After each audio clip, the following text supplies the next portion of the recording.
আজকের আলোচ্য বিষয় হলো ডায়াবেটিস কি, ডায়াবেটিস কেন হয়, ডায়াবেটিস হলে করণীয় কি। বন্ধুরা কেমন আছেন? আজকে চলে আসলাম জিয়া মেডিকেল হেলথ টিপসের পক্ষ থেকে আপনাদেরকে শুভেচ্ছা। আজকে বাংলাদেশের সবচেয়ে গুরুত্বপূর্ণ একটা বিষয় নিয়ে আলোচনা করা হবে। বাংলাদেশে শতকরা 60-70% মানুষ ডায়াবেটিসে আক্রান্ত। ডায়াবেটিস বাংলাদেশে মহামারী আকার ধারণ করেছে।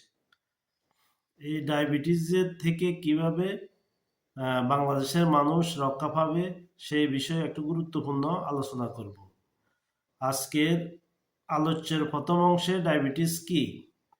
ডায়াবেটিস হলো এমন একটি রোগ যেখানে শরীরের রক্তে গ্লুকোজ বা শর্করার পরিমাণ সবচাইতে বেশি হয়ে যায়। আমাদের শরীরে অগ্ন্যাশয় থেকে ইনসুলিন নামক এক ধরনের হরমোন সিক্রেশন হয়, যা রক্তের গ্লুকোজ নিয়ন্ত্রণ করে। যখন ইনসুলিন কম তৈরি হয় বা ঠিকমতো কাজ করে না, তখন তাকে ডায়াবেটিস বলে। ডায়াবেটিস কেন হয়?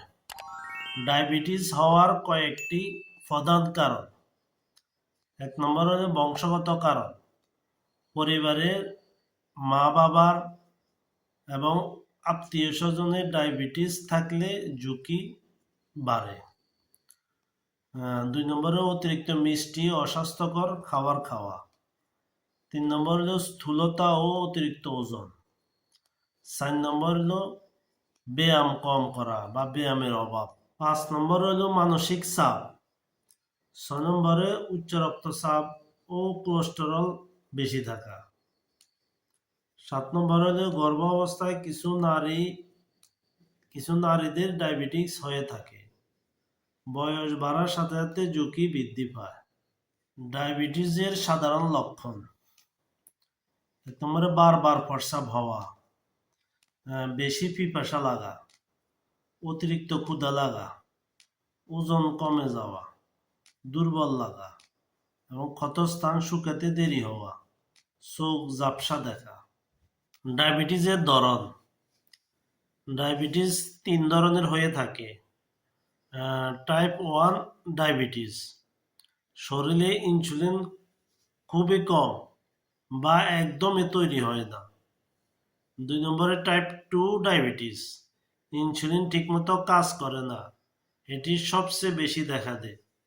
3 নম্বর হলো গর্ভকালীন ডায়াবেটিস, যেটা গর্ভ অবস্থায় হয়ে থাকে। ডায়াবেটিস হলে কি কি প্রতিরোধ ব্যবস্থা গ্রহণ করা উচিত? 1 নম্বরে নিয়মিত হাঁটা বা ব্যায়াম করা। 2 নম্বরে ওজন নিয়ন্ত্রণে রাখা। 3 নম্বরে চিনি কম খাওয়া, স্বাস্থ্যকর খাবার খাওয়া, ধূমপান এড়িয়ে চলা এবং কম খাওয়া আর নিয়মিত রক্তের পরীক্ষা করা। ডায়াবেটিস বাংলাদেশের সবচাইতে ভয়ঙ্কর একটা রোগ, যেটা আমাদেরকে এর থেকে মুক্তি পাওয়ার জন্য নিয়মিত ব্যায়াম করবেন, নিয়মিত হাঁটবেন এবং খাওয়ার কম খাবেন, চিনি এবং চিনি কম খাবেন, স্বাস্থ্যকর খাবার খাবেন। নিয়মিত এই সমস্ত জিনিসগুলো পালন করলে ডায়াবেটিস থেকে মুক্তি পাওয়া সম্ভব। বন্ধুরা নিয়মিত ভিডিও দেখবেন এবং সাবস্ক্রাইব করবেন, লাইক করবেন, কমেন্ট করবেন। আসসালামু আলাইকুম।